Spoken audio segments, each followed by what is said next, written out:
Ese efecto genético, ese principal efecto genético que se observa cuando hay consanguinidad en un individuo, en una población, que es el incremento de la homocigosis, lleva a esta consecuencia que se llama la depresión endogámica o depresión consanguínea. ¿Qué quiere decir? La disminución de la expresión de los caracteres de interés económico. Ahora viene una pregunta. ¿Todos los caracteres económicos se perjudican, digamos, de la misma manera, disminuyen de la misma manera al haber consanguinidad en un individuo, en una población? No. Los caracteres, fíjense, por algo le pusimos la placa al comienzo, los caracteres llevan el mismo orden de heredabilidad que le vimos en una de las primeras placas. Los caracteres que más se van a perjudicar cuando hay consanguinidad son los caracteres reproductivos. Luego siguen los de eficiencia biológica, luego siguen los de mediana heredabilidad, que eran los productivos, y por último, los de alta, muy alta heredabilidad, como son los anatómicos de calidad carnicera. ¿Estamos? Entonces, eso tiene que quedar claro. Ahora, ¿qué pasa, por ejemplo, cuando llegamos a un campo y tenemos, ustedes preguntan, pues se hacen cargo de un campo y preguntan los índices reproductivos y a lo mejor les dicen que hay un 65% de preñez, o 60%, es bajo. Entonces, normalmente, ¿a qué atribuimos como técnicos ese problema de la baja preñez? Y normalmente lo atribuimos a lo que tuvimos este año. El mal estado corporal de las vacas, no había comida, se terminó la pastura del invierno, las reservas que había en el invierno también, todo se agotó, la vaca, el estar con bajo estado corporal no entra en celo, si no entra en celo no queda preñada. Normalmente la atribuimos a problemas nutricionales.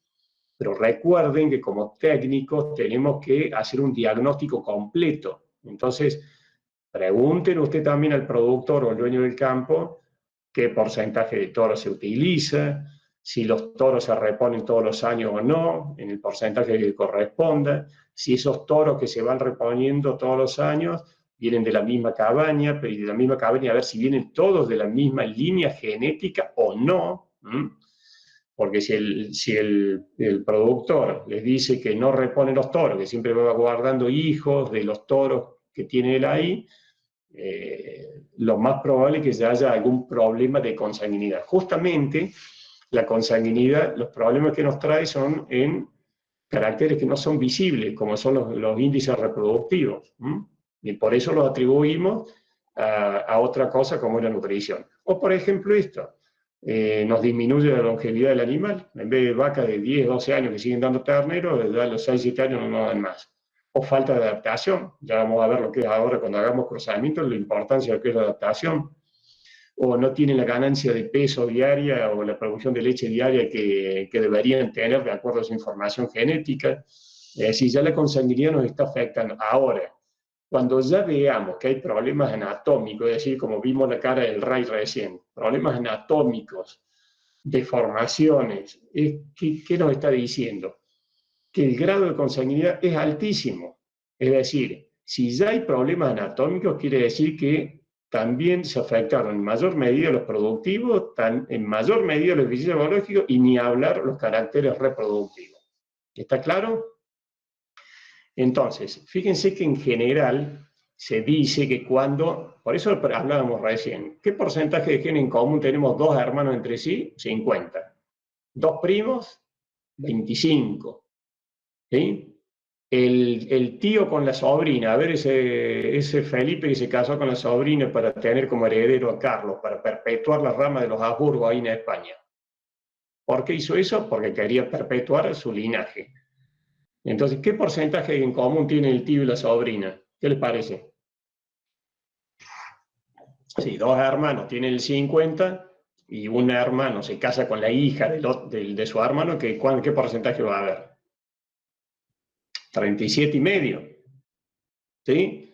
Bueno, fíjense que arriba del 12% ya es peligroso. Arriba del 12% de genes en común. Ya es peligroso. Y estamos hablando que dos primos hermanos ya tienen el 25. Y uno dice, ¿cómo? ¿Y por qué está prohibido? No, no está prohibido. En realidad sí estuvo prohibido. El Estado, la Iglesia, lo que fuera, no aconsejaban el casamiento entre primos hermanos. Pues hay un 25% de genes en común. Es decir, ya hay riesgo de que de alguno de los hijos ya se junten los dobles recesivos, los genes recesivos como doble recesivo y le permitamos la expresión a ese gen recesivo. Ahí está en realidad el riesgo, ¿verdad? Bien. Entonces, acá, por ejemplo, van a ver en las distintas especies que podemos llegar a trabajar cuáles son los caracteres que más se van a ver perjudicados. En cerdo, por ejemplo, el tamaño de cámara. En vez de darme 12, 13 lechones, van a estar dando 8, 9. La viabilidad de las crías, etcétera, etcétera. Fíjense en vacunos, el peso al nacimiento, producción de leche. A ver, las gallinas, producción de huevos. ¿Quién me dice, a ver, alguno de ustedes que va a trabajará, aunque uno crea lo contrario, trabajará en una avícola? ¿Cuántos huevos da una gallina por año? Una gallina de alta producción en una buena avícola. ¿Cuántos da? Arriesgue alguno, un número, vamos. 300 huevos. Muy bien, muy cerquita. Acuérdense que el huevo es el óvulo, ¿verdad? Y la gallina tiene que ovular todos los días. Tendría que ovular todos los días por una cuestión de, está influenciada por el fotoperíodo. Las gallinas de alta producción en general dan, es mucho pedirle uno todos los días, pero en general entre 270 y 280 huevos al año está muy bien, ¿sí? Obviamente que esas gallinas a los 2 años después no sirven más, porque están exprimidas. Pero esas son las más o menos el rendimiento de una gallina, para que realmente sea rentable la explotación, ¿sí? Entonces imagínense que por un tema de consanguinidad nos empieza a disminuir la producción de huevos por gallina. Cuando en realidad ponen un galpón podemos tener 10.000 gallinas en cada galpón, ¿sí? Entonces, bueno, van a ver que entonces no da lo mismo tener que una gallina me produzca 280 huevos que produzca 200 o baje a 180 por año, porque se nos viene abajo la estantería, como en gran parte de los caracteres que estamos viendo aquí de interés económico de la especie. ¿Está claro? Entonces, hemos dicho que si bien no hay autofecundación en estas especies, sí puede haber consanguinidad. La tasa más alta de consanguinidad en las especies de interés económico en las que podamos llegar a trabajar se da cuando se aparean hermanos completos entre sí. Fíjense que al cabo, en una primera generación ya hay un 25% de consanguinidad, es decir, de genes en común. Y al cabo de 5 generaciones ya estamos llegando casi al 70%. Ahora viene una pregunta. ¿Es común que se apareen 2 hermanos completos entre sí en las especies de interés comercial? Porcino, vacuno, ovino, caprino. ¿Es común 2 hermanos completos entre sí? ¿Eso es común? No. No, yo creo que no.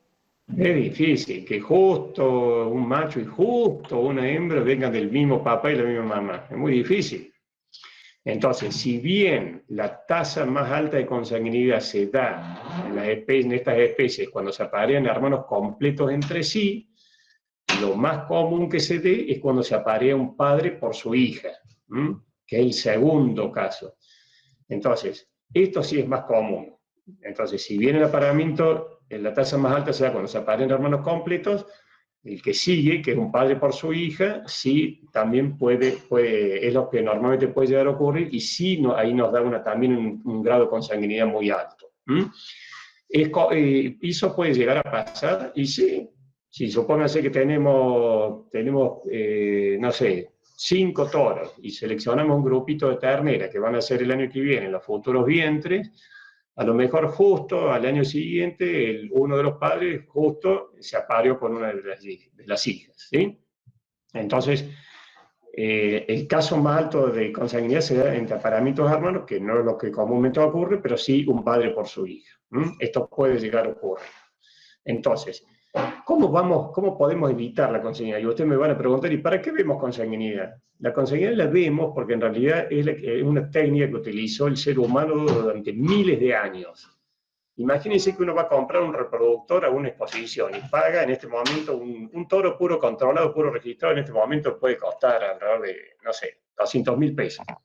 Supónganse que compramos un toro que era alto mérito genético y costó 1.000.000 de pesos el toro. ¿Qué mejor que dejar un hijo de ese toro? Por algo nos ha costado 1.000.000. Ahora viene la pregunta. ¿Qué porcentaje de sus genes va a pasar un padre a los hijos? Ese toro. El 50%. 50. Y por más que dejemos un hijo de ese reproductor destacado, que nos ha costado muchísimo en cuanto a dinero, en el mejor de los casos, el hijo que vamos a dejar tiene un 50% de la genética del padre. Y si de ese hijo dejamos otro hijo, ¿cuánto va a tener el nieto? Un porcentaje.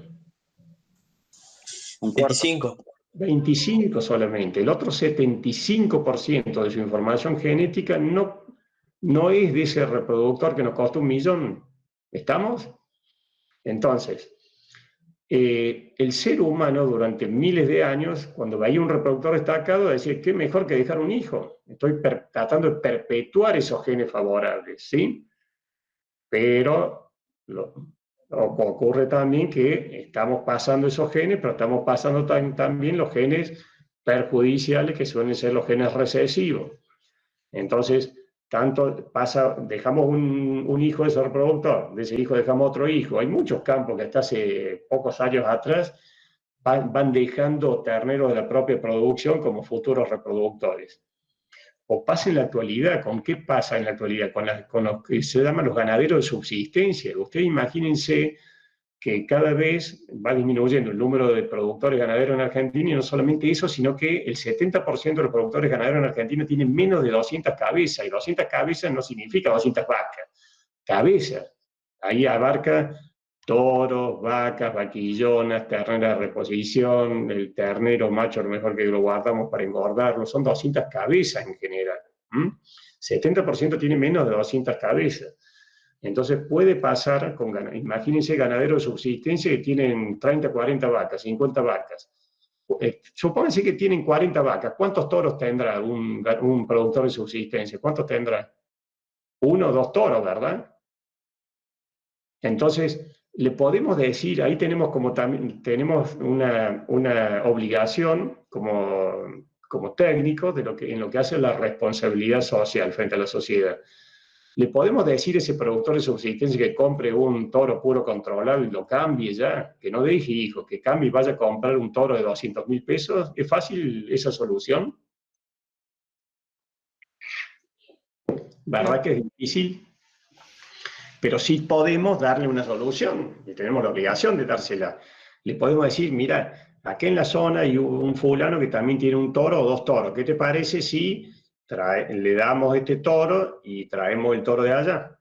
O si este toro es de menor calidad, le damos este toro con una ternera, por ejemplo, y se lo cambiamos por aquel toro. ¿Qué estamos haciendo con eso? Traer genes foráneos. Si estamos trayendo genes de afuera, estamos incrementando lo que es la variabilidad genética, y eso es una herramienta que tenemos precisamente para evitar la consanguinidad. Entonces, por eso decíamos que cuando todos los años compremos reproductores, que son los que van a ir a reposición precisamente para reemplazarlos por los que se tienen que ir del rodeo, ¿no? Si tenemos que comprar 5 toros de la misma cabaña, que no sean 5 toros con la misma línea genética, que tratemos que sean 5 líneas distintas, o 4 o 3 líneas distintas. Y acá lo vamos a ver en estas 3 columnas que siguen. Fíjense cómo los porcentajes de homocigosis, de genes en común, van disminuyendo a medida que vamos, por ejemplo, aquí dice una población donde se le incorpora un semental nuevo por año, 3 sementales nuevos o 5 sementales nuevos, ¿sí? Cómo va bajando el porcentaje de homocigosis, de gen en común. Entonces, el gran secreto que tenemos en esto es evitar la homocigosis, evitar la alta consanguinidad.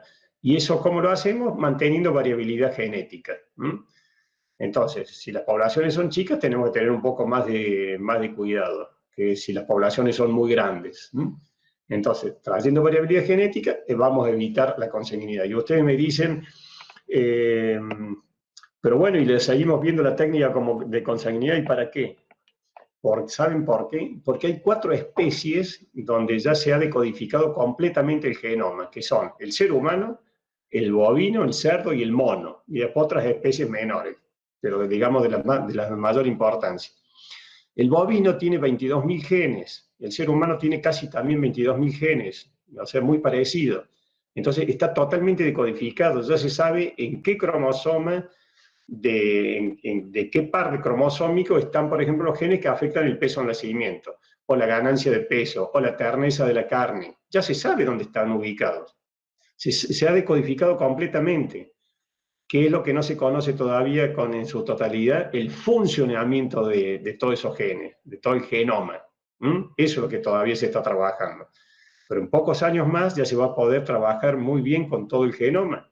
Lo mismo que se ha hecho en las últimas décadas con el genoma de las especies vegetales, con el maíz, con la soja, con el trigo. Entonces, manteniendo, digamos, como ya está todo decodificado, manteniendo variabilidad genética, vamos a evitar la consanguinidad. Y en pocos años más ya se va a lograr solucionar este problema de que aparezcan y se manifiesten los dobles recesivos en una población, ¿sí? Entonces, si estamos trabajando en un campo, ¿cuál es la manera de evitar la consanguinidad?